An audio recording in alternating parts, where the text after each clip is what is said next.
Okay, well, hello everyone, welcome back. Welcome to our channel Civic Adda. As promised, మీకు చెప్పినట్లుగానే November 1st నుంచి మనం daily current affairs discuss చేస్తాము అని చెప్పుకున్నాం కదండి అని అనుకున్నాం కాబట్టి దాని ప్రకారమే November 1st కరెంట్ అఫైర్స్ అన్నవి ఇవాల్టి సెషన్లో నేను డిస్కస్ చేయబోతున్నాను. రేపు it is Sunday. Monday we will be discussing November 2nd and 3rd current affairs. Monday discuss చేస్తాను. దాని తర్వాత రెగ్యులర్గా ఏడే కాడే కరెంట్ అఫైర్స్ అనేవి కంటిన్యూ అవుతాయి. You all know that. And మనం అనుకున్నట్టుగానే actually we have planned for live sessions, but many of the students are interested towards recorded sessions కాబట్టి అందుకే initially we are providing you recorded sessions. దాని తర్వాత ఫర్దర్గా ఇంకా ఎక్కువ డిమాండ్ని బట్టి లేదు అని అంటే మా పిల్లల ఇంట్రెస్ట్ని బట్టి, స్టూడెంట్స్ ఇంట్రెస్ట్ని బట్టి మనం లైవ్ సెషన్స్ కూడా ప్లాన్ చేద్దాం యాజ్ సూన్ యాజ్ పాసిబుల్. అది కూడా ఎటువంటి ప్రాబ్లం ఏం లేదు. Right, on that note will be starting today session. See the first one, India into ICC ODI women's world cup final. Yes, of course it is. ఇది మనందరం చెప్పుకోదగ్గ విషయం. అయితే యాక్చువల్లీ మీరు దీని గురించి ఆల్రెడీ వినే ఉంటారు, ఎందుకంటే it has been 2 days since this is in to news. And moreover మన ఇండియా అనేసరికి అండ్ దట్టు క్రికెట్ విషయానికి వచ్చేసరికి అందరు కూడా ఎంత ఎగ్జైట్ అవుతారో నాకు తెలుసు, excluding me, because I'm dumb in cricket కాబట్టి I don't know much about cricket. ఎంత నాలెడ్జ్ ఉంది అని అంటే క్రికెట్లో ఒక ఓవర్కి ఎన్ని బాల్స్ అని అంటే I use to tell serious note 12. I use to tell like this. Okay, దాని తర్వాత తెలిసింది డజన్ కాదమ్మా, హాఫ్ డజన్, 6 మాత్రమే ఉంటాయి ఒక ఓవర్కి 6 balls అని చెప్పేసి. Later on I came to know through my friends and family. Okay, అంత తమ్మనమాట. కాబట్టి దీని గురించి మనం అంటే ఆల్రెడీ మీకు తెలిసిన విషయాలతో పాటు ఇంకొన్ని విషయాలు డిస్కస్ చేద్దాం. ఇండియా విమెన్స్ వరల్డ్ కప్ అన్నది మెన్స్ వరల్డ్ కప్ కంటే జస్ట్ ఒక మెన్స్ వరల్డ్ కప్ 2-3 years గ్యాప్తో ఇది బిగిన్ అయింది. కాకపోతే 1970s స్టార్ట్ అయినప్పటికీ కూడా అట్ అ స్ట్రెచ్ రెగ్యులర్గా మనకి జనరల్గా ఐసీసీ వరల్డ్ కప్స్ అన్నవి రెగ్యులర్గా ఉండాలి. ఇది మనందరికి తెలుసు. ఐసీసీ వరల్డ్ కప్ అది ODI one day international world cups అన్నవి ఎన్ని ఇయర్స్కి ఒకసారి జరుగుతాయండి? ఎవ్రీ 4 years ఒకసారి ఈ ఈవెంట్స్ అనేవి జరుగుతుంటాయి. క్వాడ్రా ఎన్ఈఎల్ అని చెప్పేసి దానికే పేరు. అంటే ప్రతి 4 సంవత్సరాలకు ఒకసారి జరుగుతుంటాయి. ఆర్గనైజ్ చేసేటువంటి బాడీ ఏది అని అంటే ఇట్ ఈస్ ఐసీసీ. దీని హెడ్ క్వార్టర్స్ వచ్చేసి ఎక్కడ ఉన్నాయి? Those are situated at Dubai, UAE. దీని హెడ్ క్వార్టర్స్ వచ్చేసి అండ్ ఇక్కడ రీసెంట్గా after playing several matches semifinals నుంచి ఫైనల్స్లోకి మన భారతదేశం అనేది ఎంటర్ అయింది. ఇప్పుడు ఫైనల్స్లో ఎవరెవరు ఆడతారు అని అంటే మన భారతదేశం, ఇండియా వర్సెస్ సౌత్ ఆఫ్రికా. ఇక్కడ మనకి ఎగ్జామినేషన్ పాయింట్ ఆఫ్ వ్యూ ఏమేమి ఇంపార్టెంట్ అండి అని అంటే యాక్చువల్లీ రేపు Sunday, that is Sunday tomorrow, రేపు ఫైనల్స్ జరగబోతుంది. కాబట్టి ఫైనల్స్ రిజల్ట్ వచ్చిన తర్వాత ఇంకా దాని గురించి ఇంకా క్వశ్చన్స్ అడిగేటువంటి అవకాశం ఉంది. మండే కూడా మనం దీని గురించి డిస్కస్ చేద్దాం. ఇప్పటికొచ్చేసి ఇండియాకి సౌత్ ఆఫ్రికాకి మధ్య ఫైనల్స్ అన్నది జరగబోతుంది. ఈ ఫైనల్స్ మ్యాచ్ ఎక్కడ జరగబోతుంది అని అంటే ఎక్కడైతే సెమీఫైనల్స్ మ్యాచ్ కండక్ట్ చేశారో సేమ్ స్టేడియంలో దీన్ని కండక్ట్ చేయబోతున్నారు. That is D Y Patil stadium. ఇక్కడ who is this person D Y Patil? ఇది కూడా చాలా మందికి డౌట్ వచ్చి ఉండొచ్చు. డివై పాటిల్ అన్నటువంటి వ్యక్తి ఎవరు అంటే బేసిక్లీ హీ వాజ్ పొలిటీషియన్. ఇది వరకు వెస్ట్ బెంగాల్కి, బీహార్కి, ఒరిస్సాకి ఇది వరకు గవర్నర్గా పనిచేసినటువంటి పొలిటీషియన్. ఆయన పేరు మీదుగా దీనిని ఫార్ములేట్ చేశారు. ఎక్కడండి అని అంటే ముంబై, నవీ ముంబైలో ఈ డివై పాటిల్ స్టేడియం అనేది ఉంది. నెక్స్ట్ రేపు ఫైనల్స్ కూడా అక్కడే జరగబోతుంది. ఏదైనా ఇట్లాంటి మ్యాచెస్ జరిగినప్పుడు బీట్ ఎవరు గెలిచారు, ఎవరు ఓడిపోయారు అది అందరికీ తెలిసే ఉంటుంది. కాకపోతే కొంచెం హట్గా గుర్తుపెట్టుకోవాలంటే ఏ స్టేడియంలో జరిగింది, ప్లేయర్ ఆఫ్ ద మ్యాచ్ ఎవరు, అదేవిధంగా కెప్టెన్ ఎవరు, ఇలాంటివి కూడా అప్పుడప్పుడు అడిగేటువంటి అవకాశం ఉంది. కాబట్టి అది చాలా చాలా ఇంపార్టెంట్. ఈ డివై పాటిల్ స్టేడియంలో నెక్స్ట్ ఈ ఫైనల్స్ అనేది జరగబోతుంది. ఎవరెవరికి మధ్య? ఇండియాకి సౌత్ ఆఫ్రికాకి మధ్య. ఇప్పుడు ఈ సెమీఫైనల్స్లో మన భారతదేశం ఎవరిని డిఫీట్ చేసింది అని అంటే మన ఇండియా ఆస్ట్రేలియా దేశాన్ని డిఫీట్ చేసింది. ఇక్కడ కంట్రీ వచ్చిన వెంటనే ఇమీడియట్గా మనం క్యాపిటల్ కరెన్సీ గుర్తుపెట్టుకోవాలి. ఆస్ట్రేలియా క్యాపిటల్ సిటీ వచ్చేసి ఏంటండి? That is Canberra and the currency is Australian dollar. ఇది క్యాన్బెర్రా, క్యాపిటల్ సిటీ వచ్చేసి ఆస్ట్రేలియన్ డాలర్. అయితే ఈ ఆస్ట్రేలియా టీం అన్నటువంటిది ఇప్పటి వరకు ఎక్కువ సార్లు టైటిల్ని గెలుచుకున్నటువంటి టీం, అంటే maximum number of times win అయినటువంటి టీం మీద మన టీం విజయాన్ని సాధించి ఫైనల్స్ లో ఎంటర్ అవ్వటం అన్నది విశేషంగానే చెప్పుకోవచ్చు. ఇది ఎన్నోసారి మన భారతదేశం ఫైనల్స్ లోకి ఎంటర్ అవ్వడం, విమెన్స్ వరల్డ్ కప్ లో మన భారతదేశం ఎన్నోసారి ఎంటర్ అవ్వడం అని అంటే this is for the third time India has been into final. ఇది చాలా చాలా ఇంపార్టెంట్, ఇది కూడా గుర్తుపెట్టుకోండి. అండ్ ఇక్కడ ఇందా మనం చెప్పుకున్నాం కదండి, కెప్టెన్ ఎవరు, ప్లేయర్ ఆఫ్ ద మ్యాచ్ ఎవరు, ఇట్లా ఈ మ్యాచ్ లో కూడా ఒక ఇంపార్టెంట్ ప్లేయర్ ఉన్నారు. ఆవిడ వచ్చేసి ఎవరు అంటే she is none other than Jemimah Rodrigues. Jessica Rodrigues ఈవిడ ఫుల్ నేమ్ అది. Basically she is from Mangalore, born Mangalore, కాకపోతే బ్రాటప్ అంతా కూడా నవీ ముంబైలో జరిగిపోయింది. అండ్ ఇప్పుడు ఈ మ్యాచ్ అన్నది నవీ ముంబైలో జరగడం కూడా ఒక విశేషమే. ఆవిడకి ఇప్పుడు మన ప్లేస్ కి లోకల్ కి ఒక స్పెషాలిటీ ఉంటుంది కదా, మనది అన్న ఫీలింగ్ వేరే ఉంటుంది కదండి. అట్లా ఆమె తన సాయిల్ మీద అంటే తన లొకాలిటీ ఆ ఏరియాలో ఈ మ్యాచ్ విన్ అవ్వటం, ఫైనల్స్ లోకి ఎంటర్ అవ్వడం అనేది ఆవిడకి కొంచెం పర్సనల్ గా ఫీల్ అయ్యారు. అండ్ మోర్ ఓవర్ ఈ మ్యాచ్ విన్ అయ్యి ఫైనల్స్ లోకి వెళ్ళారు అని అంటే కూడా it's all about her only, Jessica Rodrigues. Because of her only ఈవిడ 100+ some 120 more than 120 she has scored అన్ని రన్స్ ఈవిడ స్కోర్ చేసి లాస్ట్ కి డ్రైన్ అయిపోతున్నటువంటి టైంకి ఆవిడ ఒక ఫ్రేజ్ ని, ఒక వర్స్ ని, బైబిల్లో ఉన్నటువంటి ఒక శ్లోకాన్ని ఒక దాన్ని చదివారు అనుకుంటా ఉన్నారంటే అది చాలా చాలా పాపులర్ అయ్యింది. That is just stand still, God will fight for you. ఇది చాలా మంది సోషల్ మీడియాలో బాగా వైరల్ అయింది, చాలా మంది స్టేటస్ పెట్టుకున్నారు. అంటే ఆవిడ తర్వాత ఈ క్లియర్ అయిపోయిన తర్వాత ఇట్లా ఇంటర్వ్యూ చేసే వాళ్ళు ఉంటారు కదా, వాళ్ళు అడిగినప్పుడు she has said exactly what she has felt. ఏం విస్పర్ చేస్తున్నారు గ్రౌండ్ లో మీరు అని అడిగినప్పుడు she has said these words, just stand still, God will fight for you అని చెప్పేసి. అంటే ఆ అమ్మాయికి ఆల్రెడీ యాంగ్జైటీ ఇష్యూస్ అనేవి ఉన్నాయి. లాస్ట్ మ్యాచ్ లో ఈ వరల్డ్ కప్ ఓడిఐలో అసలు ఈవిడ పేరు అన్నదే లేదు. కాకపోతే ప్రొవైడెడ్ కొన్ని టర్మ్స్ అండ్ కండిషన్స్ ద్వారా మరలా ఈవిడ్ని అలో చేశారు. దానికి ఈ యాంగ్జైటీ ఇష్యూస్ అనేవి వన్ ఆఫ్ ద రీజన్స్. దానిని ఓవర్కమ్ చేసి అసలు ఓడిఐ మ్యాచ్ లో అంటే ఆ టీంలో లేనటువంటి మహిళ ఇప్పుడు ఆ టీంని ఫైనల్స్ కి తీసుకొని వచ్చింది అని అంటే she is definitely an inspiration to everybody అనే చెప్పుకోవాలి. ఇంత పెద్ద మీరు ఇంత రివర్డ్ స్పోర్ట్ లో ఇంతమంది మన్ననలు పొందినటువంటి వ్యక్తి అని అంటే it's not at all a small thing. అలాంటి అంత పెద్ద అబ్స్టకిల్ ని కూడా ఆవిడ ఓవర్కమ్ చేసి ఆ స్టేజ్ కి తీసుకొని వచ్చారు చూసారా. There she stood as inspiration to everybody. మనందరికీ కూడా ఇన్స్పిరేషన్ లాగా అనుకోవచ్చు. Be it any sort of examination, అది రైల్వేస్ అవ్వచ్చు, బ్యాంక్ ఎగ్జామ్ అవ్వచ్చు, ఎస్ఎస్సి అవ్వచ్చు, స్టేట్ సర్వీస్ కమిషన్ అవ్వచ్చు, యూపీఎస్సీ అవ్వచ్చు, army, navy, air force, defence services, whatever the examination it might be. లేదా ఈ ఎగ్జామినేషన్స్ ఏవి కాదు, మీరు ఒక పెద్ద ఆంట్రప్రెన్యూర్ అవ్వాలనుకుంటున్నారు, చిన్న స్టార్టప్ నుంచి స్టార్ట్ చేసి ఇట్లాంటి గోల్స్ ఏమన్నా ఉన్నా కూడా definitely she is considered as an inspiration. నాకు క్రికెట్ గురించి పెద్దగా నాలెడ్జ్ లేకపోయినా కూడా her words make me feel like motivating my self, inspiration to my self. మీకు కూడా డెఫినెట్ గా మోటివేటింగ్ గానే అనిపిస్తుందని చెప్పేసి అనుకుంటున్నా. జెమిమా రాడ్రిగ్స్ గురించి ఇంత చెప్పుకున్నాం కదా. She is considered as player of the match. Semifinals లో ఈవిడే ప్లేయర్ ఆఫ్ ద మ్యాచ్. మరి కెప్టెన్ ఎవరండి అని అంటే ఇండియా టీం కి కెప్టెన్ వచ్చేసి హర్మన్ ప్రీత్ కౌర్. ఆపోజిట్ టీం ఎవరు? ఆస్ట్రేలియా టీం కి కెప్టెన్ వచ్చేసి ELISA Haley.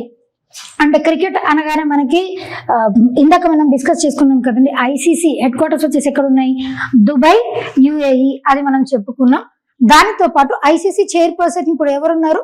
Amit Shah sun అయినటువంటి జేషా గారు ఐసీసీకి ఇప్పుడు చైర్పర్సన్ గా ఉన్నారు. ఇది కూడా ఇంపార్టెంట్. ఐసీసీ ఫుల్ ఫామ్ ఏంటి? International cricket council. దీంట్లో మనకి మెయిడెన్ ఓవర్ టర్మ్స్ ఏవైతే ఉంటాయో అవి కూడా ఇంపార్టెంట్. ఏదైనా ఒక స్పోర్ట్ వచ్చినప్పుడు ఆ స్పోర్ట్ లో ఉన్నటువంటి టర్మ్స్ వాటి గురించి కూడా ఏ ఎగ్జామ్ లో అయినా సరే అడగటానికి ఆస్కారం అనేది చాలా చాలా ఉంటుంది. మెయిడెన్ ఓవర్ అంటే మీకు తెలుసు కదండి, అంటే ఆ ఓవర్ లో ఎటువంటి రన్ స్కోర్ చేయకపోతే దాన్ని మెయిడెన్ ఓవర్ అని అంటారు. వికెట్ పడింది, లెగ్ బిఫోర్ వికెట్, స్టంప్స్ అంటే తెలుసు కదా, ఇట్లా 3 స్టిక్స్ ఉంటాయి, వాటినే స్టంప్స్ అంటారు. వీటి మీద మళ్ళా రెండు చిన్న చిన్న స్టిక్స్ ఉంటాయి, వీటిని ప్లేస్ చేసుకొని వీటిని ఏమంటారు, బెయిల్ అని చెప్పేసి అని అంటారు. ఈ 3 స్టిక్స్ ఏమంటారు, స్టంప్స్ అని అంటారు. Run out, duck out, wide, no ball, ఇవన్నీ కూడా క్రికెట్ లో మనం గుర్తుపెట్టుకోవాల్సినటువంటి important terminology. Right, next one, justice Suryakant as 53rd CJI. Recent గా ఈయన్ని నిన్న అపాయింట్ చేశారు. Justice Suryakant he got appointed as the 53rd chief justice of India. ఈయన ఎన్నో చీఫ్ జస్టిస్ ఆఫ్ ఇండియా అది మనల్ని ఎగ్జామినేషన్ లో అడగొచ్చు. లేదా ఈయన ఏ ప్రాంతీయ వాసి అంటే ఏ స్టేట్ కి చెందినటువంటి వ్యక్తి అని అంటే he is from the state Haryana. ఇది వరకు ఏదైనా హైకోర్టులో కానీ లేదా ఎక్కడైనా ఏమైనా ల్యాండ్ మార్క్ జడ్జిమెంట్స్ లో ఈయన హస్తం ఏమన్నా ఉందా, ఇలాంటివి కూడా అడుగుతూ ఉంటారు. ఈయన హిమాచల్ ప్రదేశ్ హైకోర్టుకి చీఫ్ జడ్జిగా ఇది వరకు సర్వీసెస్ అందించారు. అండ్ దీనితో పాటు ఆర్టికల్ 370 ఉంది కదండి. What is article 370? Jammu and Kashmir కి స్పెషల్ స్టేటస్ ఇచ్చేటువంటి ఆర్టికల్ ఏంటి, ఆర్టికల్ 370. ఆ జమ్మూ అండ్ కాశ్మీర్ కి స్పెషల్ స్టేటస్ ఇచ్చినటువంటి ఆర్టికల్ 370ని అబ్రగేట్ చేశారు in the year 2019-20. We all knew that. దాంట్లో ల్యాండ్ మార్క్ జడ్జిమెంట్ ఇచ్చారు కదా, ఆ ల్యాండ్ మార్క్ జడ్జిమెంట్ లో ఈయన కూడా one of the personalities who has been involved in that landmark judgment. అది గుర్తుపెట్టుకోండి. ఆర్టికల్ 370ని అబ్రగేట్ చేయడంలో ముఖ్య పాత్రను పోషించినటువంటి వ్యక్తుల్లో ఈయన కూడా వన్ ఆఫ్ ద జడ్జి లాగా ఉన్నారు. అయితే రీసెంట్ గా SSC CGL ఎగ్జామినేషన్ జరిగాయి కదండి, దాంట్లో ఏం క్వశ్చన్ అడిగారు అంటే దీని గురించి ఎక్స్క్యూజ్ మీ, ఈ జమ్మూ అండ్ కాశ్మీర్ కి స్పెషల్ స్టేటస్ ఇచ్చేటువంటి ఆర్టికల్ ఏదైతే ఉందో దట్ ఈస్ ఆర్టికల్ 370. దానిని అబ్రగేట్ చేసింది ఏ యాక్ట్ ద్వారా, ఇది అడిగారు ఎగ్జామినేషన్ లో. Jammu and Kashmir reorganisation act, Jammu and Kashmir state reorganisation act 2019, దీని ద్వారా దీనిని అబ్రగేట్ చేశారు. ఇది రీసెంట్ గా SSC CGL మొన్న జరిగినటువంటి SSC CGL లో అడిగినటువంటి క్వశ్చన్. కాబట్టి మనం ఏదైనా అంశం చదువుతున్నప్పుడు దానికి 360 degrees అండ్ 360 degrees లో మనం చదువుకుంటే నోట్స్ రాసుకుంటా ఉంటే మనకి ఈజీగా గుర్తుంటుంది, రివైజ్ చేసుకోవడానికి కూడా బాగుంటుంది. మళ్ళా నోట్ మేకింగ్ ఎలా చేసుకోవాలండి సింపుల్ గా చెప్తాను, పెద్ద క్లాస్ ఏం లేదు దీనికోసం. నోట్స్ మీరు రాసుకునేటప్పుడు లెఫ్ట్ సైడ్ అంతా కూడా ఎంటీ స్పేస్ వదిలిపెట్టుకోవాలి, రైట్ సైడ్ నోట్స్ రాసుకోవాలి. ఎందుకు అనంటే కరెంట్ అఫైర్స్ థింగ్ అనేది ఎట్లా ఉంటుంది, కరెంట్ అఫైర్స్ కానీ జీకే కానివ్వండి, అవి ఎప్పటికప్పుడు ఏదో ఒక ఎడిషన్స్ డిలీషన్స్ జరుగుతూనే ఉంటాయి. అలా జరుగుతున్నప్పుడు మరలా అక్కడ ఉన్నటువంటి ప్లేస్లో ఇరికించుకొని రాసుకోలేము కదండి. అందుకే రైట్ సైడ్ అంతా రాసుకొని left side page empty leave చేసుకున్నారనుకోండి, దానికి సంబంధించినటువంటి డేటా కానీ సంబంధించిన కరెంట్ అఫైర్ కానీ స్టాటిక్ జీకే కానీ ఏమైనా ఉంటే అక్కడ అప్డేట్స్ అనేవి రాసుకోవడానికి వీలుంటుంది.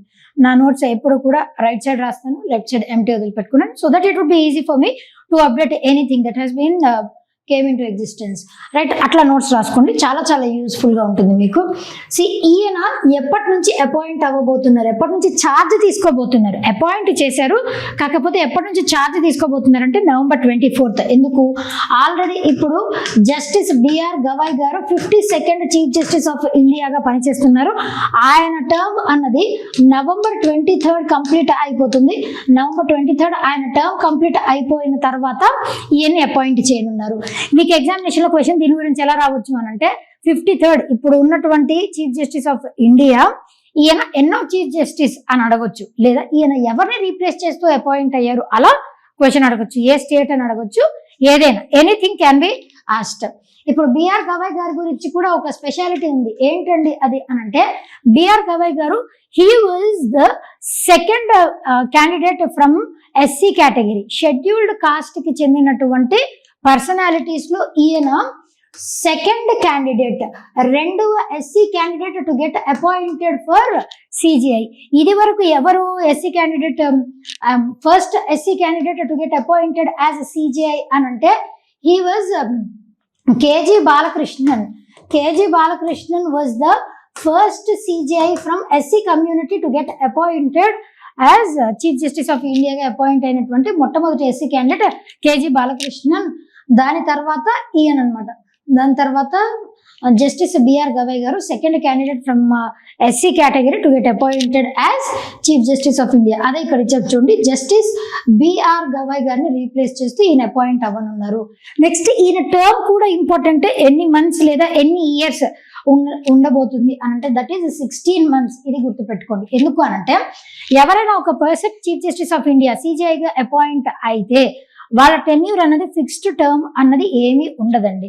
Until they attain 65 years they can considered as their term can be considered. 65 సంవత్సరాలు నిండేంత వరకు వాళ్ళ టర్మ్ అన్నది అట్లా కొనసాగుతూ ఉంటుంది. ఇర్రెస్పెక్టివ్ ఆఫ్ మధ్యలో ఎవరినైనా వేరే వాళ్ళని అపాయింట్ చేస్తే మినహాయించి, వేరే వాళ్ళు రీప్లేస్ చేస్తే మినహాయించి 65 సంవత్సరాలు, that is maximum age limit for a person to serve as chief justice of India. Maximum age limit ఇది. మరి మినిమం ఏజ్ లిమిట్ ఏమైనా ఉందా అని అంటే నో మినిమం ఏజ్ లిమిట్.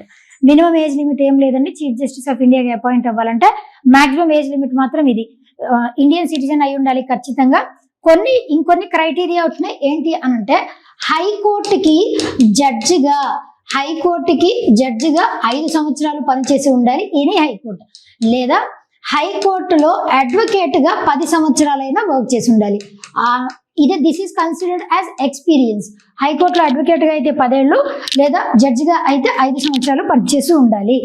ఇప్పుడు నెక్స్ట్ సిజేఐగా ఎవరిని అపాయింట్ చేయాలి అన్నది ఎవరి చేతుల్లో ఉంటుంది అనంటే ఆల్రెడీ సిజేఐగా పనిచేస్తున్నటువంటి వ్యక్తి ఎవరైతే ఉంటారో వాళ్ళు నెక్స్ట్ రాబోయేటువంటి సిజేఐని రిఫర్ చేస్తారు, వాళ్ళ నేమ్ ని రిఫర్ చేస్తారు. ఇప్పుడు జస్టిస్ బిఆర్ గవాయ్ గారు ఈ సిజేఐ పేరుని రిఫర్ చేయబట్టి ప్రెసిడెంట్ గారికి చెప్పి ప్రెసిడెంట్ గారు అపాయింట్ చేస్తారు. అపాయింటెడ్ అండ్ రిమూవ్డ్ బై ఎవరు? అపాయింటెడ్. సిజేఐని అపాయింట్ చేసేది, రిమూవ్ చేసేది ఎవరు? CJI gets appointed and removed by president. Appoint చేయాలి అన్నా ప్రెసిడెంటే, రిమూవ్ చేయాలి అన్నా కూడా ప్రెసిడెంటే. అపాయింట్ చేయాలి అనంటే ఇక్కడ ప్రీవియస్ సిజేఐ ఆయన అడ్వైస్ తీసుకుంటారు, ఇంకా వేరే వాళ్ళ అడ్వైస్ కూడా తీసుకొని అపాయింట్ చేస్తారనమాట. ఎక్స్పీరియన్స్, ఎక్స్పర్టైజ్ అన్నిటిని దృష్టిలో పెట్టుకొని. అండ్ రిమూవల్ చేయాలి అనంటే స్పెషల్ మెజారిటీతో అప్రూవ్ అయితే మాత్రమే రిమూవ్ చేయటానికి అవకాశం ఉంటుంది. అదర్వైజ్ హోల్ అండ్ షోల్ గా ప్రెసిడెంటే రిమూవ్ చేయటానికి ఆస్కారం ఉండదు.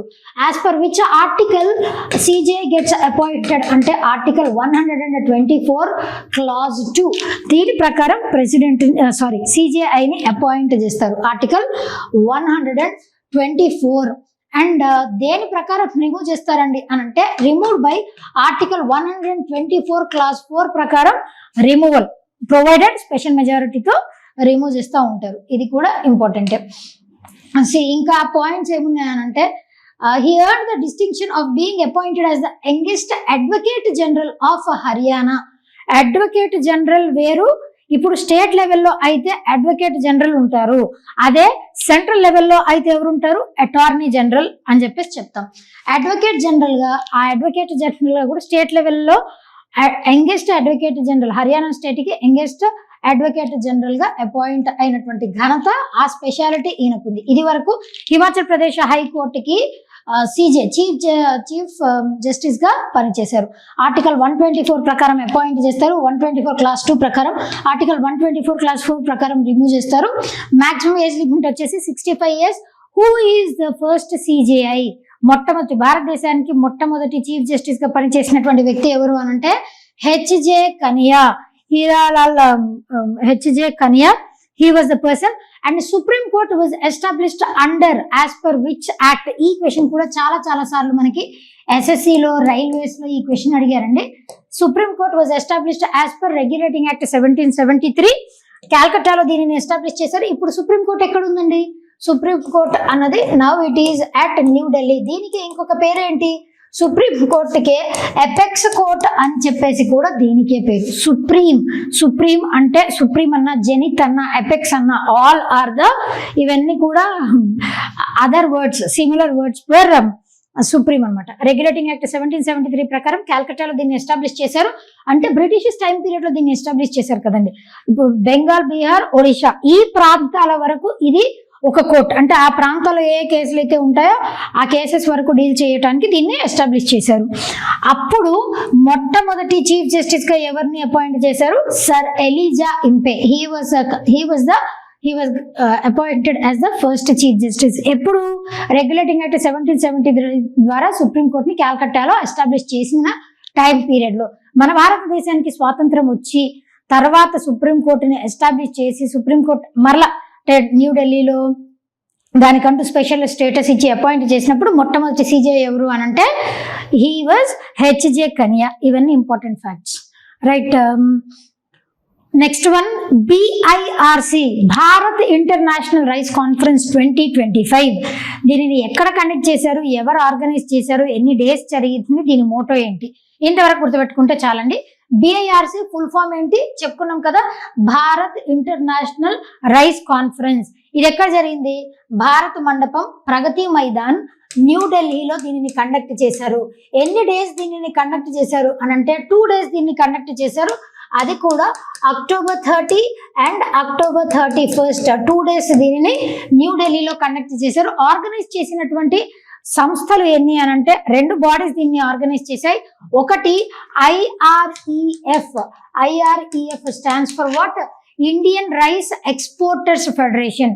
ఇండియన్ రైస్ ఎక్స్పోర్టర్స్ ఫెడరేషన్ వీళ్ళు. దీనితో పాటు APEDA, ఇవి గుర్తుపెట్టుకోండి, నోట్ డౌన్ చేసుకోండి ఫస్ట్. APEDA అంటే అగ్రికల్చరల్ ప్రొడక్ట్స్ ఎక్స్పోర్ట్ డిస్ట్రిబ్యూషన్ ఏజెన్సీనో డెవలప్మెంట్ ఏజెన్సీనో ఏదో ఉంది, that is APEDA and IREF. ఈ 2 సంస్థలు ఆర్గనైజ్ చేశాయి. In association with which ministry of commerce. Ministry of commerce తో పాటు ఈ 2 సంస్థలు కొలాబ్ అయ్యి దీనిని 2 రోజులు కండక్ట్ చేశాయి. ఈ 2 రోజులు కండక్ట్ చేసినప్పుడు న్యూఢిల్లీకి వివిధ దేశాల నుంచి 80+ కంట్రీస్ నుంచి మన భారతదేశానికి ఈ రైస్ కాన్ఫరెన్స్ కి అటెండ్ అయ్యారు. ఎందుకు అనంటే రైస్ అన్నది మన ఇండియా లెవెల్లో it is considered as staple food. అంటే మనం రోజు రైస్ తింటా ఉంటాం కదా, కానీ అన్ని దేశాల్లో అలా కాదు. వాళ్ళ స్టేపుల్ ఫుడ్ రకరకాలు ఉండొచ్చు, వీటి ఉండొచ్చు, కొన్ని ప్లేసెస్ లో మిల్లెట్స్ ఉండొచ్చు, ఇట్లా డిఫరెంట్ గా ఉండొచ్చు. అయితే ఈ రైస్ కి ఉన్నటువంటి ప్రాధాన్యతను గుర్తుపెట్టుకొని రైస్ ని ఎక్స్పోర్ట్ చేసే విధానంలో కానివ్వండి, పండించే విధానంలో కానివ్వండి, సస్టైనబుల్ మెజర్స్ ని ఏ విధంగా తీసుకొని రావాలి అన్నటువంటి దాని గురించి మనకున్నటువంటి నాలెడ్జ్ తో పాటు ఇంకా వేరే దేశాల యొక్క నాలెడ్జ్ ని కూడా కొలాబ్ చేసుకుని దీంట్లో ప్రసంగించారు వివిధ దేశాల నుంచి. అండ్ దీనితో పాటు 80+ కంట్రీస్ మాత్రమే కాదు, మన భారతదేశంలో ఉన్నటువంటి స్టేట్స్ నుంచి కూడా డిఫరెంట్ ఈ అగ్రికల్చర్ లో ఈ రంగంలో ఉన్నటువంటి ఎక్స్పర్ట్స్ అందరూ కూడా దీంట్లో పార్టిసిపేట్ చేశారు. అది ఇక్కడ మీరు చూడొచ్చు. So this is a premier event అని అంటే for the very first time అన్నట్టు. Premier event focused on what? Sustainable cultivation, processing and export promotion of Indian rice. మన భారతదేశంలో పండించేటువంటి రైస్ సస్టైనబిలిటీ అంటే తెలుసు కదండి. ఇప్పుడు ప్రెసెంట్ మనం యూటిలైజ్ చేసుకుంటూనే ఫ్యూచర్ కి కూడా పనికొచ్చేలాగా వాడుకోవటాన్ని సస్టైనబిలిటీ అని చెప్పేసి అంటాం. Event has brought together delegates from over 80 nations including top global rice importers ఉన్నారు, దాంట్లో ఎక్స్పోర్టర్స్ ఉన్నారు, సైంటిస్టులు, పాలసీ మేకర్స్, వీళ్ళందరూ ఉన్నారు. ఇండియా ఇప్పుడు ఆల్రెడీ 40% ఎక్స్పోర్ట్ చేస్తూ ఉంది. రీసెంట్ గా మన భారతదేశం మీద టారిఫ్స్, భారతదేశం అనే కాదు చాలా దేశాల మీద US టారిఫ్స్ ని విధించింది. ఆ టారిఫ్స్ కూడా చాలా పెద్ద మొత్తంలో టారిఫ్స్ ని విధించింది. అయినప్పటికీ కూడా మనం చింతించాల్సిన అవసరం లేదు, ఎస్పెషల్లీ రైస్ విషయంలో. ఎందుకు అనంటే వాళ్ళు రైస్ ఇంపోర్ట్ చేసుకోవడం చాలా మినిమల్ పర్సెంటేజ్ ఇంపోర్ట్ చేసుకుంటారు కాబట్టి ఎటువంటి బెంగ లేదు. అయితే జనరల్లీ 40% మన భారతదేశం నుంచి రైస్ ఎక్స్పోర్ట్ చేస్తూ ఉంటారు. ఆ 40% ఎక్స్పోర్ట్ పర్సెంటేజ్ ఏదైతే ఉందో దానిని 40% నుంచి 60%కి పెంచాలి అన్నది దీని ద్వారా మన భారతదేశం సెట్ చేసుకున్నటువంటి ఒక గోల్. అండ్ రైస్ గురించి కొన్ని స్టాటిక్ థింగ్స్ తెలియాలి అని అంటే, రైస్ సైంటిఫిక్ నేమ్ వచ్చేసి ఏంటండి? Oryza sativa is a scientific name. మనకి క్రాప్స్ లో 3 types ఆఫ్ క్రాప్స్ ఉంటాయి. Kharif crop, rabi crop, zaid crop అని చెప్పేసి 3 రకాలు ఉంటాయి. రైస్ అన్నది ఏ type of crop? That is kharif crop. అంటే దీనికి వాటర్ ఎక్కువగా కావాలి, రెయినీ సీజన్ లో దీన్ని పండిస్తారు. హార్వెస్ట్ చేసేది మాత్రం వింటర్ రాకముందే స్ప్రింగ్ సీజన్, దానికంటే ముందు హార్వెస్ట్ చేస్తూ ఉంటారు. దీన్ని ఖరీఫ్ క్రాప్ గా దీన్ని మనం చెప్పుకోవచ్చు. రైస్ బౌల్ ఆఫ్ ఇండియా అని దేనికి పేరు? రైస్ బౌల్ ఆఫ్ ఇండియా అని చెప్పేసి ఆంధ్రప్రదేశ్ లో ఈ కృష్ణా గోదావరి బెల్ట్ ఉంది కదా, దానిని రైస్ బౌల్ ఆఫ్ ఇండియా అని చెప్పేసి అంటారు. ఎక్కువ మోతాదులో పండించి అక్కడ నుంచి ట్రాన్స్పోర్ట్ చేస్తూ ఉంటారు కాబట్టి it is considered as rice bowl of India. And దీనికి సంబంధించి ఒక 3 సంస్థలు ఉన్నాయి, అవి ఇంపార్టెంట్. IREF మనం ఆల్రెడీ చెప్పుకున్నాం. IIRR అంటే Indian institute of rice research, దీని హెడ్ ఆఫీస్ వచ్చేసి హైదరాబాద్ లో ఉంది. నేషనల్ రైస్ రీసెర్చ్ ఇన్స్టిట్యూట్, దీని హెడ్ ఆఫీస్ వచ్చేసి ఎక్కడ ఉంది అని అంటే that is situated at Odisha. IREF ఇందాక మనం ఆల్రెడీ చెప్పుకున్నాం. దీన్ని ఆర్గనైజ్ చేసినటువంటి బాడీలో one of the bodies IREF. దాని హెడ్ ఆఫీస్ వచ్చేసి ఎక్కడ ఉంది అని అంటే that is situated at New Delhi. ఇవన్నీ కూడా ICAR కి హెల్ప్ఫుల్ గా ఉంటాయి. Indian council of agricultural research, ఇవన్నీ కూడా facts. Next one, farmer cricketer Azharuddin sworn in as Telangana's cabinet minister. ఎవరు ప్రమాణ స్వీకారం ఎవరు చేపించారు అని అంటే ఇలాంటి పదవులన్నీ కూడా ఆ స్టేట్ యొక్క గవర్నర్ ఎవరైతే ఉంటారో వాళ్ళ ద్వారానే ప్రమాణ స్వీకారం అన్నది తీసుకోబడుతుంది. వాళ్లే ప్రమాణ స్వీకారం తీసుకునేలా చేస్తారు. ఓత్ అన్నది ఎవరు ప్రొవైడ్ చేశారు అని అంటే governor who is serving as the governor of Telangana అంటే జిష్ణుదేవ్ వర్మ గారు తెలంగాణకి గవర్నర్ గా పనిచేస్తున్నారు. అండ్ తెలంగాణకి చీఫ్ మినిస్టర్ గా ఎవరు పనిచేస్తున్నారు అట్ ప్రెసెంట్? రేవంత్ రెడ్డి గారు, he is serving as the chief minister of Telangana. Azharuddin గారి గురించి అయితే మనం అంటే మీ అందరికి బాగానే తెలుసు. అజారుద్దీన్ గారు is a popular cricketer, especially batter గా ఈయన చాలా చాలా చాలా పాపులర్. ఎక్కువ నెంబర్ ఆఫ్ రన్స్ ని స్కోర్ చేసినటువంటి వ్యక్తులు అంటే అప్పట్లో ఇనిషియల్ డేస్ ఆఫ్ క్రికెట్ లో he was a popular personality. ఈయన పేరు మీద పాట కూడా ఉంది, అజారుద్దీన్ బ్యాట్ మీద 2 అని చెప్పేసి. అట్లా Azharuddin was popular as a batsmen. Recent గా తెలంగాణ ఇప్పుడు స్టేట్ లెవెల్లో కూడా కౌన్సిల్ ఉంటుంది, క్యాబినెట్ ఉంటుంది కదండి. ఆ క్యాబినెట్ లో కొంతమంది మినిస్టర్స్ ఉంటారు. సెంట్రల్ లెవెల్లో జనరల్ గా మనకి క్యాబినెట్ మినిస్టర్స్ అని, కౌన్సిల్ ఆఫ్ మినిస్టర్స్ అని చెప్పేసి 2 రకాలు ఉంటారు. ఇక్కడ వేర్ యాజ్ స్టేట్ లెవెల్లో కూడా మనకి స్టేట్ లెవెల్లో కూడా క్యాబినెట్ ఉంటుంది, అసెంబ్లీ ఉంటుంది, క్యాబినెట్ మినిస్టర్స్ ఉంటారు కదా.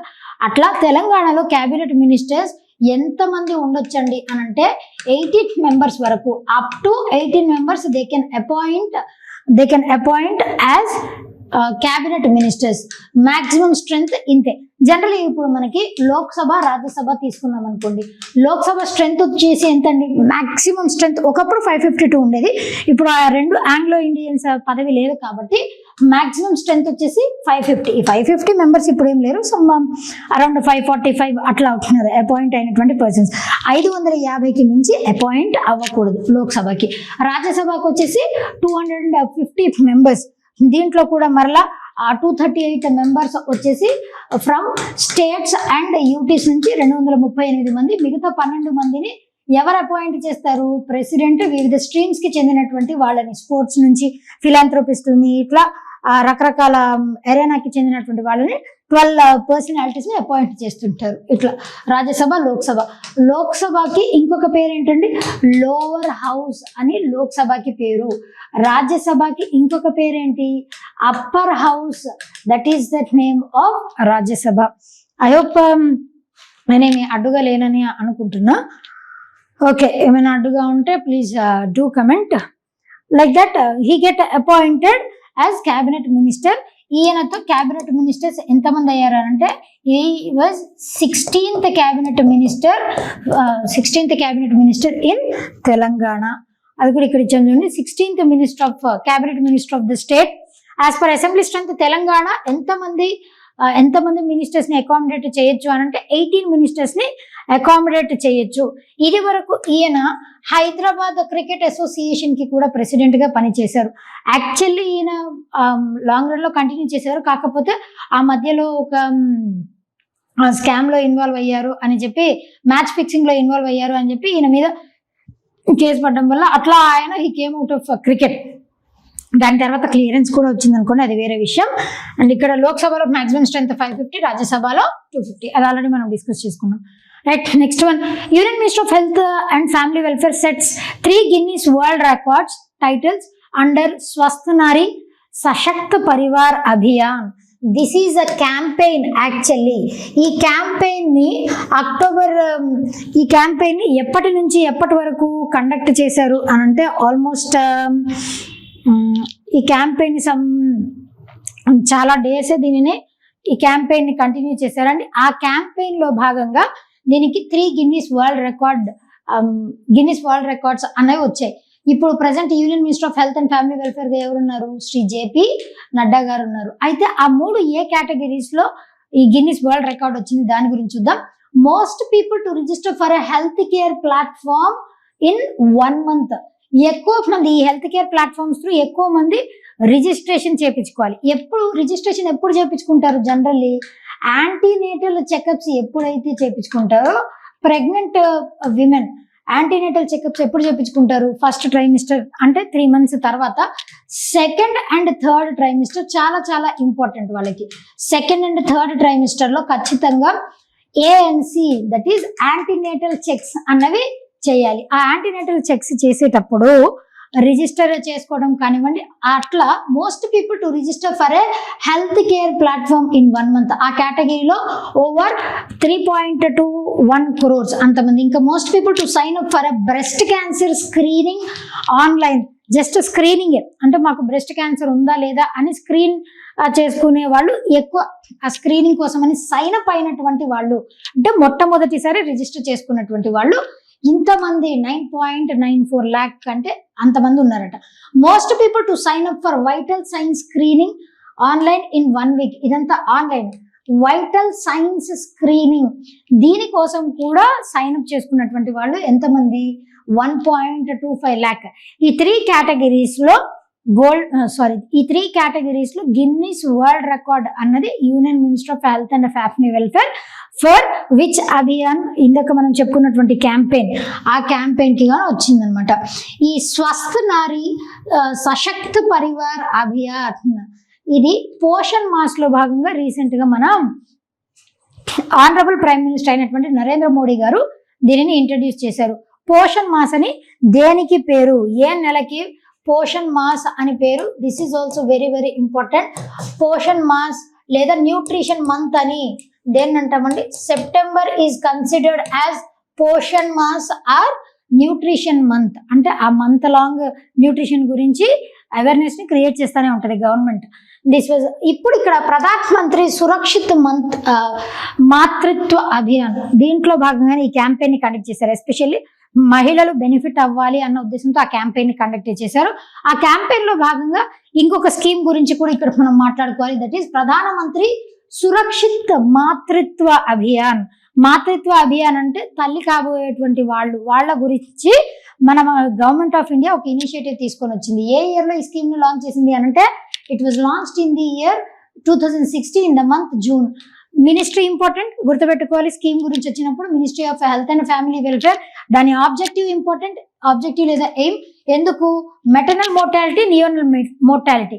మెటర్నల్ మోర్టాలిటీ ఏంటి అని అంటే ప్రెగ్నెంట్ విమెన్ వాళ్ళు డెలివర్ అయిన తర్వాత మదర్స్ అవుతారు కదా, ఆ డెలివరీ అయిన తర్వాత ఒక short span with in 1 year టైంలో ఎంతమంది బిడ్డకి జన్మనిచ్చి ఎంతమంది మహిళలు మృతి చెందారు? That is mortality rate. Maternal mortality అంటే జన్మనిచ్చినటువంటి మహిళలు ఎంతమంది చనిపోయారు. నియోనేటల్ డెత్ అంటే ఏంటి అని అంటే పుట్టినటువంటి పిల్లలు సంవత్సరం లోపు అప్పుడే పుట్టినటువంటి న్యూ బార్న్స్, కొత్త పిల్లలు, ఐ మీన్ న్యూ బార్న్స్, నియోనేటల్స్ అని అంటాం వాళ్ళనే.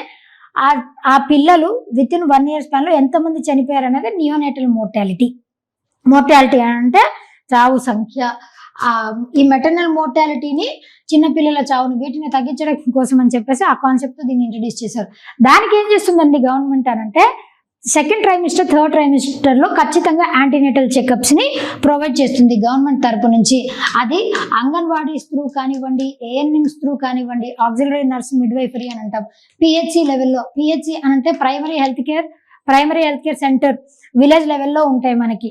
అక్కడ నుంచి వాళ్ళు ప్రెగ్నెంట్ విమెన్ రాలేని పరిస్థితిలో ఉంటే వాళ్ళ ఇళ్ళకి వెళ్ళి యాంటీనేటల్ చెకప్స్ చేయటం, ఇలాంటివన్నీ కూడా ప్రొవైడ్ చేసేవారు to all pregnant women on. అది కూడా ఎప్పుడండి? 9th of every month. ఎందుకు? 9 నెలల తర్వాత వీళ్ళు డెలివర్ అవుతారు కాబట్టి ఆ ఉద్దేశంతో 9th of every month ఈ యాంటీనటల్ చెకప్స్ని చేసేవారు.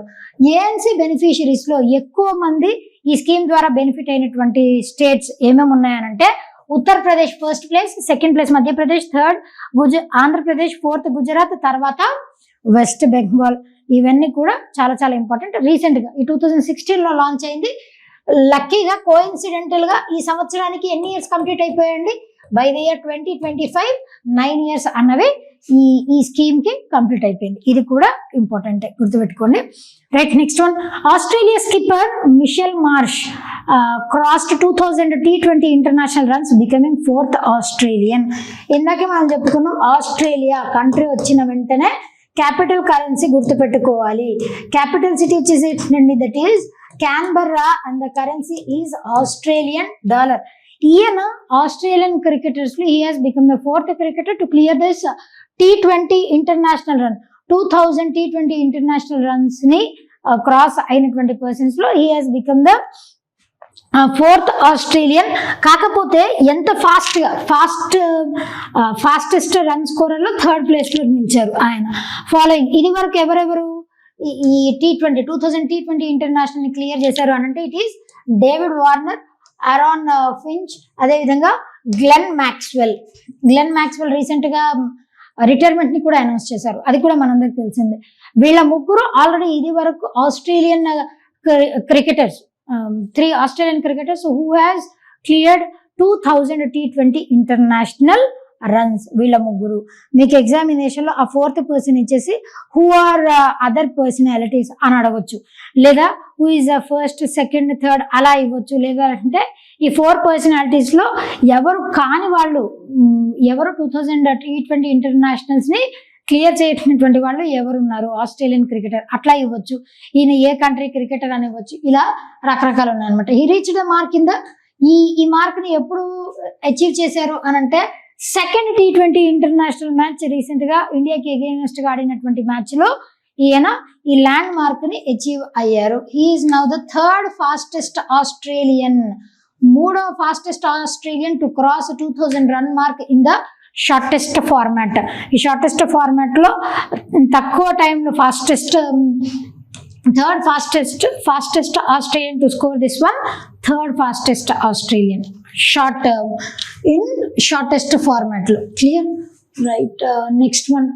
L&T partners with the US firm that is GAAS to manufacture combat drones in India. Drones ki inkoka పేరు ఏంటండి? What is another name for drone? Unmanned aerial vehicle అని చెప్పేసి కూడా చెప్తాం. L&T అని రాగానే దాని ఫుల్ ఫామ్ ఏంటి గుర్తు పెట్టుకోవాలి, వెంటనే మనకి తట్టాలి. లార్సన్ అండ్ టర్బో. బేసిక్లీ ఇది ఇండియన్ కంపెనీనే, కాకపోతే దిస్ ఇండియన్ కంపెనీ దీని హెడ్ ఆఫీస్ వచ్చేసి ముంబైలో ఉంది. And this was established by 2 engineers from Denmark కి చెందినటువంటి 2 ఇంజనీర్స్ ఈ సంస్థని ఎస్టాబ్లిష్ చేశారు. లార్సన్ అండ్ టర్బో ఇన్ఫ్రాస్ట్రక్చర్ కంపెనీ. అండ్ ఇప్పుడు మన హైదరాబాద్ మెట్రో అది కూడా once upon a time that project was handed over to Larsen and టర్బో. L&T వాళ్ళే దానిని ఆ మెట్రో అంతా కూడా లెవీ చేయటంలో వాళ్ళ హస్తమే ఉంది. ఇట్లా చాలా పాపులర్ ప్రాజెక్ట్స్ ని అందజేశారు మనకి. డ్రోన్ అంటే అన్మాన్డ్ ఏరియల్ వెహికల్ అని ఎందుకంటాము? జనరల్ గా ఇప్పుడు మనం ఆకాశంలో ఎగరాలి అంటే helicopter or aeroplane, aircrafts, whatever it might be, ఒక పర్సన్ నడుపుతారు ఖచ్చితంగా. కానీ డ్రోన్స్ అలా కాదు. ఒక ప్లేస్ నుంచి ఇంకొక ప్లేస్ కి అంటే తక్కువ కిలోమీటర్స్, తక్కువ డిస్టెన్స్ ఉంటుంది. కాకపోతే ఏ మనిషి సహాయం లేకుండానే, అంటే ఒక మనిషి దాంట్లో కూర్చొని నార్మల్ హెలికాప్టర్స్ లాగా, ఎయిర్ ప్లేన్స్ లాగా నడపాల్సినటువంటి పని లేదు. అందుకే it is considered as unmanned aerial vehicle. Drone అన్న అన్మాన్డ్ ఏరియల్ వెహికల్ అన్న ఒకటే. వీళ్ళతో పార్ట్నర్ అయ్యి L&T అన్నది యుఎస్ ఫర్మ్ తో పార్ట్నర్షిప్ తీసుకుంది. ఆ GAAS అంటే ఏంటి అనంటే జనరల్ అటామిక్స్ ఏరోనాటికల్ సిస్టమ్స్. వీళ్ళతో కొలాబ్ అయ్యి ఎన్ని యూనిట్స్ ని డెవలప్ చేయనుంది అనంటే 87 మేల్ RPAS. అదేంటి మేడం మేల్, ఫీమేల్, ట్రాన్స్జెండర్ అలా కాదండి, ఆ మేల్ కాదు, దీనికి ఫుల్ ఫామ్ కూడా ఉంది. Medium altitude long endurance, that is MALE. Medium altitude, altitude అంటే ఏంటి, హైట్ అని, మీడియం ఆల్టిట్యూడ్ లాంగ్ ఎండ్యూరెన్స్ అంటే తట్టుకునేటువంటి శక్తి, medium altitude long endurance, that is full form. Remotely piloted aircraft system, RPAS అని అంటే remotely piloted aircraft system, అంటే మనం ఒక పర్సన్ ఒక ప్లేస్ లో ఉండి దాన్ని ఆపరేట్ చేయొచ్చు అని. In India for the countries armed forces అంటే ఆర్మీ, నేవీ, ఎయిర్ ఫోర్స్, వీటి కోసం అని చెప్పేసి ఈ డ్రోన్స్ ని పర్చేస్ చేస్తున్నారు. ఈ డ్రోన్స్ కోసం అని చెప్పేసి కొలాబ్ అయ్యారు. ఎన్ని నెంబర్ కూడా గుర్తుపెట్టుకోండి, 87. This is very important. Larson and turbo, it was established in the year 1938. Bombay, 2 engineers from Denmark. Again ఇక్కడ కంట్రీ వచ్చింది కదండి, డెన్మార్క్ క్యాపిటల్ సిటీ వచ్చేసి ఏంటి, that is Copenhagen is the capital city and the currency is Danish crown. Denmark capital city Copenhagen and Danish crown. ఇక్కడ GAASI అన్నటువంటిది ఏంటి అని అంటే టెక్నాలజీ పార్ట్నర్. దీనికి కావాల్సినటువంటి టెక్నాలజీ అంతా కూడా వీళ్ళు ప్రొవైడ్ చేస్తారు, GAASI. మీకు ఎగ్జామినేషన్ లో ఈ Larson and turbo has collaborated with which unit as technology partner అని అంటే GAAS. దాని ఫుల్ ఫామ్ గుర్తుపెట్టుకోండి. మేల్ RPAS అంటే కూడా ఆ ఫుల్ ఫామ్ కూడా గుర్తుండాలి మనకి, important, right. Next one, GST portal introduces facility to provide details for import of goods. Goods import దాని గురించి డీటెయిల్స్ ప్రొవైడ్ చేస్తూ రీసెంట్ గా GST ఒక కొత్త ఫార్మాట్ ని తీసుకొని వచ్చింది, దట్ ఈస్ GST ఇన్ లో మనకి ఇన్వాయిస్ లో మనకు ఆల్రెడీ మనం అసలు ఏమేమి చేసాం, I mean GST goods and service tax అంటాం కదా, ఆ ఇన్వాయిస్ అనేది వస్తూనే ఉంటుంది. అంటే పెద్ద మొత్తంలో మనం ట్రేడ్ బిజినెస్ యాక్టివిటీస్ చేస్తూ ఉన్నప్పుడు. అయితే ఇక్కడ ఏదైనా గూడ్స్ ని మనం ఇంపోర్ట్ చేసినప్పుడు ఆ ఇన్వాయిస్ కూడా చాలా క్లియర్ గా ఎందుకు ప్రొవైడ్ చేయాలి అన్నది కొత్త కాన్సెప్ట్ GST వాళ్ళు ఇంట్రడ్యూస్ చేశారు అని అంటే, సో దాట్ అకౌంటబిలిటీని మెయింటైన్ చేయటానికి అండ్ ట్రాన్స్పరెన్సీ, అకౌంటబిలిటీతో పాటు ట్రాన్స్పరెన్సీ వీటిని మెయింటైన్ చేయటం కోసం అని చెప్పేసి దీనిని ఈ కొత్త ఇనిషియేటివ్ ని లాంచ్ చేశారు. ఇక్కడ మనం గుర్తుపెట్టుకోవాల్సిన అంశాలు ఏంటి, అసలు GST గురించినటువంటి కొన్ని అంశాలు మనకు గుర్తుండాలి. GST అన్నది which type of tax, GST direct tax, indirect tax అని అంటే GST అన్నది ఇండైరెక్ట్ ట్యాక్స్. దీనిని ఏ ఇయర్ లో ప్రవేశపెట్టారండి, GST was introduced in the year 2017. Actually 106th constitutional 101st constitutional amendment act ద్వారా దీని గురించి 2014 ఆ టైం పీరియడ్ లోనే ఒక బిల్ ని ప్రవేశపెట్టారు. అది పాస్ అయ్యి యాక్ట్ లాగా ఫామ్ అయింది 2016 లో. దాని ఇంప్లిమెంటేషన్ July 1st 2017 నుంచి దీనిని ఇంప్లిమెంట్ చేస్తున్నారు, July 1st 2017 నుంచి. అందుకే July 1st is celebrated as GST day. Indirect tax గా మనం దీనిని చెప్తాం. అంటే cascading effect of taxes, repetition of taxes లేదా ఓవర్లాప్ ఆఫ్ టాక్సేషన్ సిస్టమ్, దాన్ని తగ్గించడం కోసం అని చెప్పేసి GST ని ప్రవేశపెట్టారు through 101 constitutional amendment act 2016. This is important. దాంతో పాటు దీన్ని రెగ్యులేట్ చేయాలంటే ఒక బాడీ ఉండాలి, అది GST కౌన్సిల్. GST కౌన్సిల్లో సెంటర్, స్టేట్స్ నుంచి మెంబర్స్ గా అపాయింట్ అవుతూ ఉంటారు. కాకపోతే దీనికి చైర్పర్సన్ ఎవరు ఉంటారంటే యూనియన్ ఫినాన్స్ మినిస్టరే. దీనికి ఈ GST కౌన్సిల్ కి యూనియన్ ఫినాన్స్ మినిస్టర్ చైర్పర్సన్ గా యాక్ట్ చేస్తూ ఉంటారు. ఏ ఆర్టికల్ ప్రకారం దీన్ని ఇంట్రడ్యూస్ చేశారు GST కౌన్సిల్ ని అంటే ఆర్టికల్ 279A క్లాజ్ 1. రీసెంట్ గా మనకి GST రిఫార్మ్స్ కూడా ఇంట్రడ్యూస్ చేశారు. ఐ మీన్ సమ్ 2 months ఎగో అనుకుంటా GST రిఫార్మ్స్ వచ్చాయి. అంటే GST లో ట్యాక్స్ స్లాబ్స్ మనకి ఇదివరకు 4 స్లాబ్స్ ఉండేవి, వాటిని 3 స్లాబ్స్ కి రెడ్యూస్ చేశారు. అండ్ దానితో పాటు ఎడ్యుకేషన్ రంగంలో ఎడ్యుకేషన్ కి అయితే 0 GST చేశారు. అండ్ అదే విధంగా మెడికల్ ఎయిడ్స్ చాలా దాంట్లో కూడా 0 ఉంటుంది, కాకపోతే మినిమం 5% అప్ టు 5%. అది కూడా కొన్ని మెడికల్ సర్వీసెస్ కి మాత్రమే 5% GST. అండ్ ఆటోమొబైల్స్ మనం ఏమైనా కొనాలి అన్నా వాటి మీద వాటి మీద ఇది వరకు 28% జిఎస్టీ ఉండేది, దానిని 18%కి ఆ జిఎస్టీని తగ్గించారు. ఇట్లా ఈ జిఎస్టీ రిఫార్మ్స్ కూడా ఉన్నాయి, అవి కూడా చూసుకోండి, చాలా చాలా important. Goods and service tax. Goods and service tax అన్నది ఇండైరెక్ట్ ట్యాక్స్ అని మనం చెప్పుకున్నాం. అయితే ప్రొడక్షన్ బేస్డ్ ట్యాక్సా, డెస్టినేషన్ బేస్డ్ ట్యాక్సా అని అంటే జిఎస్టీ అన్నది it is destination based tax. Destination based tax అంటే ఏంటి మేడం అని మీరు చాలా మందికి డౌట్ రావచ్చు. అంటే ఇప్పుడు నేను ఒక బిస్కెట్ ప్యాకెట్ని ఇక్కడ తెలంగాణలో తయారు చేశాను, ఏపీలో అమ్మాను అనుకోండి, సే ఫర్ ఎగ్జాంపుల్ రాజస్థాన్లో అమ్మాను అనుకోండి, ఆ బిస్కెట్ ప్యాకెట్ని తీసుకొని వెళ్ళి జిఎస్టీ అనేది ఇక్కడ పడుతుందో జిఎస్టీ అక్కడ కలెక్ట్ చేస్తారా అని అంటే జిఎస్టీ అన్నది ఎక్కడైతే మనం మ్యానుఫ్యాక్చర్ చేసినటువంటిది కాదు, కాకపోతే ఎక్కడైతే ఆ ప్రోడక్ట్ ని ఫైనల్ గా అమ్ముతామో అక్కడ జిఎస్టీ అనేది పడుతుంది. అందుకే GST is destination based tax. ఈ క్వశ్చన్ కూడా ఎగ్జామినేషన్ లో ఒకసారి అడిగారు, చాలా important. Right, next one. City Union Bank has secured $50 million commitment from IFC International Finance Corporation. ఈ ఇంటర్నేషనల్ ఫినాన్స్ కార్పొరేషన్ అన్నది it is a member of World Bank group. World Bank head quarters వచ్చేసి ఎక్కడ ఉంటున్నాయండి? Those are situated at Washington DC. World Bank headquarters, I guess ante anukunta headquarters, as it is a member of IFC. World Bank lo one of the member group. City Union Bank anadi it is a private bank, manandaru telusu. Union Bank, City Union Bank is a private bank. Okappudu deeni peru enti anante earlier what was the original name of City Union Bank anante Kumbakonam Private Limited. Kumbakonam Bank Limited. Sorry, Kumbakonam Bank Limited. This is the earlier original name of City Union Bank. ఇది దాని తర్వాత దానిని city Union bank గా rename చేశారు. Private bank. Head quarters వచ్చేసి, head office వచ్చేసి ఎక్కడ ఉంది? కుంభకోణం. కుంభకోణం ఎక్కడ ఉందండి? ఏ స్టేట్ లో ఉంది? తమిళనాడు. దీనికి సిఎండిగా ఎవరు పనిచేస్తున్నారు సిటీ యూనియన్ బ్యాంక్ కి? కామకోడి ఎన్ చైర్మన్ అండ్ మేనేజింగ్ డైరెక్టర్ గా కామకోడి ఎన్ పనిచేస్తున్నారు. 50 million కమిట్మెంట్ ఐఎఫ్సి ద్వారా ఎందుకు లభించింది అని అంటే MSMEs micro small medium enterprises వీటిని డెవలప్ చేయడానికి, వీటిని చేయూతను అందించడానికి, అది కూడా in transitioning energy efficient and cost effective solutions. Energy efficient అంటే ఇప్పుడు రెన్యూబుల్ సోర్సెస్ ఆఫ్ ఎనర్జీని ఏ విధంగా వాటిని రెన్యూబుల్ సోర్స్ ఆఫ్ ఎనర్జీని యూజ్ చేసుకోవాలి అని అంటే ఇప్పుడు సోలార్ పవర్ని కానీ, విండ్ ఎనర్జీని కానీ, టైడల్ ఎనర్జీ నుంచి వచ్చేటువంటి పవర్ని మనం జనరేట్ చేయాలి కదా.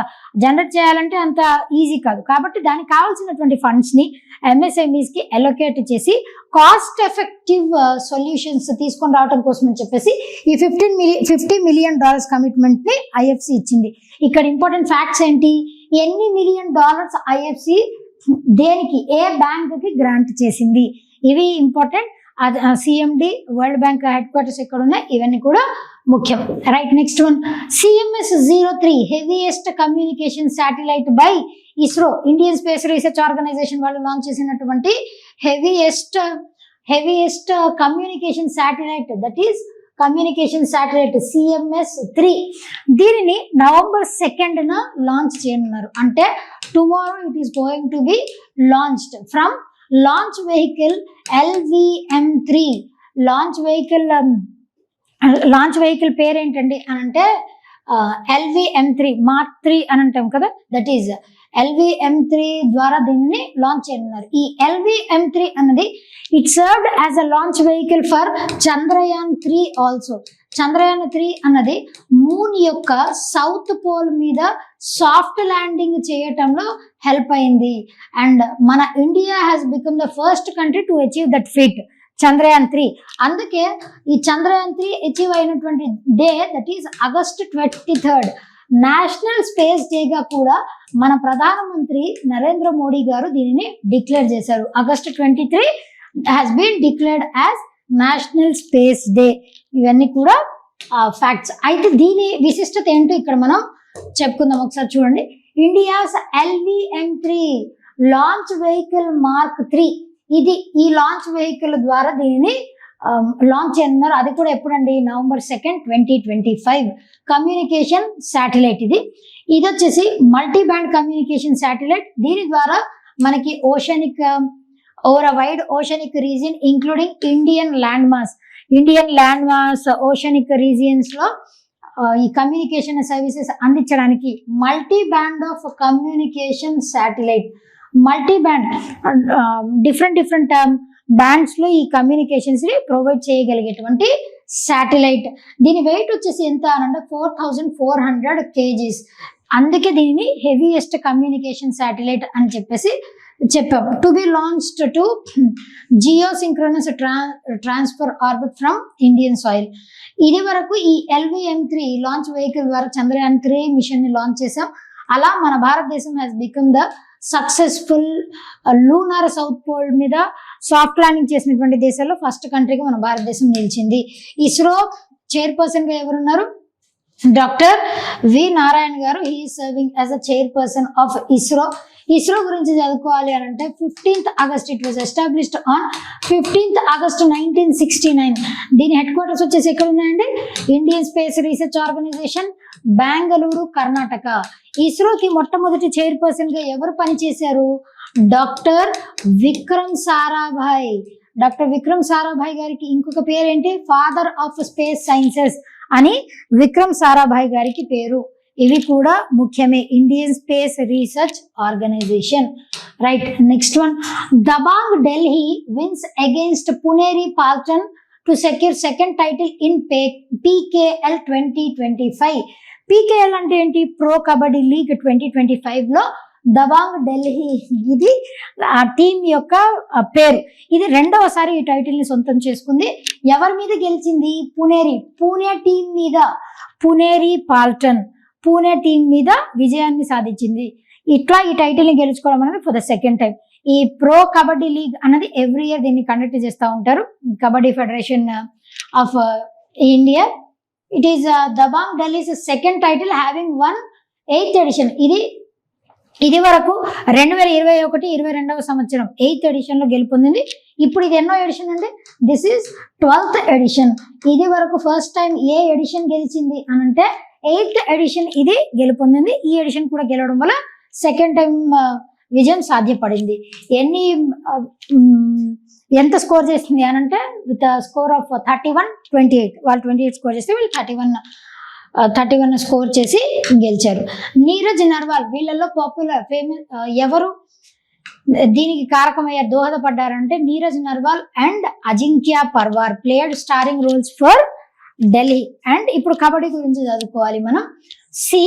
ప్రో కబడ్డీ లీగ్ దీని స్లోగన్ ఏంటి అని అంటే దట్ ఈస్ లేపంగా. లేపంగా అన్నది దీని యొక్క స్లోగన్. లేపంగా అన్నది హిందీ వర్డ్స్. యాక్చువల్లీ లేపంగా లిటరల్ మీనింగ్ ఏంటి అని అంటే టేక్ రివెంజ్. అంతే కదండి. కబడ్డీలో ఇప్పుడు ఒక టీం వాళ్ళు ఇంకొక టీం వాళ్ళ మీద ఎగబడుతూ ఉంటారు, వాళ్ళ నుంచి విడిపించుకోవాలి. That is kabaddi, nothing but. Right, అట్లా లేపంగా అన్నది it has been its slogan. First tournament ఎప్పుడు కండక్ట్ చేశారనంటే 2014 లో కండక్ట్ చేశారు. ఇప్పుడు దీనికి ఈ ప్రెసిడెంట్ గా ఎవరున్నారు అని అంటే ఈ కబడ్డీ ఫెడరేషన్ ఆఫ్ ఇండియాకి Vibhor Vineet Jain, V V Jain. He serving as the president. ఒక టీంలో ఎంతమంది ఉంటారు? ఇందాక మనం క్రికెట్ గురించి చెప్పుకున్నాం. క్రికెట్లో ఒక టీంకి ఎంతమంది మెంబర్స్ ఉంటారు? ఒక టీంలో 11 మంది ఉంటారు. ఇక్కడ ఎంతమంది ప్లేయర్స్ ఉంటారండి? 7 మెంబర్స్. అంటే గ్రౌండ్లో 7 మెంబర్స్ ఉంటారు. ఒక్కొక్కళ్ళు మిస్ అయిపోతూ ఉంటే ఇంకొకళ్ళు సబ్స్టిట్యూట్స్ ఇంకొక 5 ఉంటారనమాట. Extra 5 substitute players per team. Patna pirates ఇప్పటి వరకు ఈ 12 ఎడిషన్స్ లో మోస్ట్ నెంబర్ ఆఫ్ టైమ్స్ గెలిచినటువంటి సక్సెస్ఫుల్ టీమ్ ఏది అని అంటే Patna pirates most successful team గా మనం చెప్పొచ్చు. 3 సార్లు ఇప్పటికీ ఈ ప్రో కబడ్డీ లీగ్ టైటిల్ ని సొంతం చేసుకుంది, ఎక్కువ సార్లు. Right, next one. Kerala's first Olympic hockey medallist Manuel Frederick dies at 78. This is the last one for today. Manuel Frederick గారు, he has died at the age of 78 battling cancer గురించి ట్రీట్మెంట్ తీసుకుంటూ ఆ ట్రీట్మెంట్ లో భాగంగా ఈయన మృతి చెందారు రీసెంట్ గా. He is from Kannur district, Kerala. ఈయన యాక్చువల్లీ గోల్ కీపర్. ఇప్పుడు ఈ హాకీలో ఎంతమంది ఉంటారండి? టోటల్ గా 11 మెంబర్స్ ఉంటారు కదా ఒక టీంలో. ఆ 11 మెంబర్స్ లో 10 ప్లేయర్స్ ఉంటారు. 10 ప్లేయర్స్ తో పాటు ఒకళ్ళు గోల్ కీపర్ లాగా ఉంటారు. టోటల్ 11 మెంబర్స్ అయితే ఉంటారు హాకీలో. He was the goalkeeper. ఈయన ఇండియన్ టీమ్ కి గోల్ కీపర్ లాగా పనిచేశారు. గోల్ కీపర్ లాగా ఆడారు. ఈయన గోల్ కీపర్ లాగా ఆడినప్పుడు ఒకసారి ఒలింపిక్ మెడల్ కూడా వచ్చింది. ఒలింపిక్స్ లో బ్రాంజ్ మెడల్ లభించింది. ఎవరిని డిఫీట్ చేశారు? హోలాండ్ ని డిఫీట్ చేసి 1972లో మ్యూనిచ్ లో జరిగినటువంటి ఒలింపిక్స్ లో ఈయన వల్ల బ్రాంజ్ మెడల్ కూడా సాధ్యపడింది. ఈయన 2019లో మేజర్ ధ్యాన్ చంద్ అవార్డుని కూడా గెలుచుకుంటున్నారు. Who is major Dhyan Chand? He is considered as hockey legend. Hockey రంగంలో, హాకీ స్పోర్ట్ లో ఇవన్నీ మనం లెజెండ్ గా చెప్పొచ్చు. మేజర్ ధ్యాన్ చంద్ గారి పుట్టినరోజు that is on August 29th. It is celebrated as national sports day. National sports డేగా సెలబ్రేట్ చేస్తాం కదా. ఈయనకి ఒక టైటిల్ కూడా ఉంది. మేజర్ ధ్యాన్ చంద్ గారికి ఉన్నటువంటి టైటిల్ ఏంటి అని అంటే the wizard is the title of major Dhyan Chand. ఇవన్నీ కూడా ఇంపార్టెంట్. మన భారతదేశంలో మనకి ఎక్కువ ఒలింపిక్ మెడల్స్ దేని వల్ల, ఏ స్పోర్ట్ నుంచి సాధ్యపడ్డాయంటే అది హాకీ వల్లనే సాధ్యపడింది. CM chief minister, Kerala chief minister ఎవరున్నారు? పినరయ్ విజయన్ గారు. He condoled his death and praised him as the best goalkeeper who is skilled at stopping penalty strokes.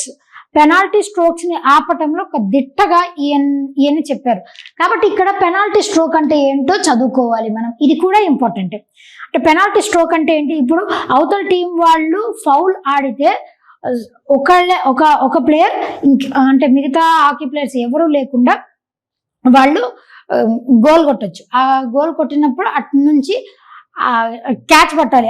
వీళ్ళు హాకీ స్టిక్ ని యూజ్ చేసి గోల్ కొట్టినప్పుడు అలా వాళ్ళకు వచ్చేటువంటి ఛాన్స్, దానిని ఏమంటారంటే పెనాల్టీ స్ట్రోక్ అని చెప్పేసి చెప్తాం. అట్లాంటి పెనాల్టీ స్ట్రోక్స్ ని ఆపడంలో ఈయన దిట్ట అని చెప్పేసి చెప్పారు. అండ్ ఈయన పినరయ్ విజయన్ గారు ఇంకొక విషయం ఏం చెప్పారనంటే 1970s ఆ పీరియడ్ లో ఈ హెడ్ కి హెల్మెట్ పెట్టుకోకుండా హాకీ ఆడేవారు. ఆ టైంలో ఈయన ఆడటం, ఒక ఒలింపిక్ మెడల్ సాధించడం అంటే ఒక విశిష్టమైన స్థానం ఉంది అని కూడా ప్రైజ్ చేశారు ఆయన. ఇంకా కేరళ నుంచి ఇంకొక ప్లేయర్ కూడా ఉన్నారు, hockey player. Who is he? PR Sreejesh, second hockey player from Kerala. ఈయన కూడా ఒలింపిక్ మెడల్ ని గెలిచారు. 2 సార్లు ఒలింపిక్ మెడల్ గెలిచారు ఈయన హయాంలో. ఒకటి Tokyo Olympics 2020. Actually Tokyo Olympics 2021 లో జరిగింది because of COVID-19. Tokyo Olympics 2020 and Paris Olympics recent గా లాస్ట్ ఇయర్ జరిగింది కదా 2024. ఆ రెండిట్లో బ్రాంజ్ మెడల్ గెలిచినటువంటి టీంలో ఈయన కూడా ఉంటున్నారు. PR Sreejesh, he is also from Kerala అని చెప్పడానికి ఈయన గురించి చెప్తున్నాం. మేజర్ ధ్యాన్ చంద్, ఈయన గురించి ఆల్రెడీ నేను చెప్పాను. August 29th his birth anniversary celebrated as national sports day. Total గా 11 ప్లేయర్స్ ఉంటారు. ఇప్పుడు హాకీ ఇండియా ఈ ఫెడరేషన్ కి ప్రెసిడెంట్ గా ఎవరున్నారు? Dilip Tirkey is serving as the president. Hockey India president గా పనిచేస్తున్నారు. దీని హెడ్ క్వార్టర్స్ న్యూఢిల్లీలో ఉన్నాయి. ఇంటర్నేషనల్ హాకీ ఫెడరేషన్, దీని హెడ్ క్వార్టర్స్ వచ్చేసి ఎక్కడ ఉన్నాయండి?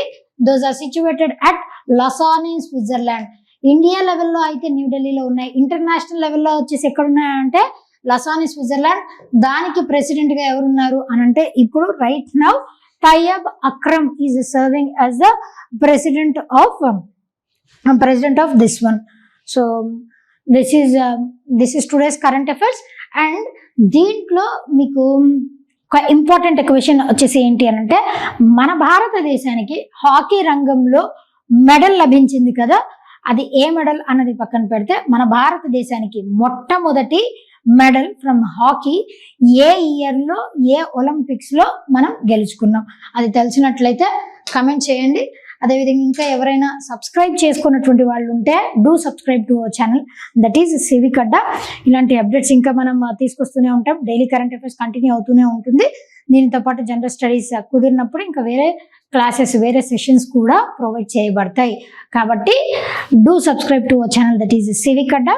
Keep watching, keep learning and thank you.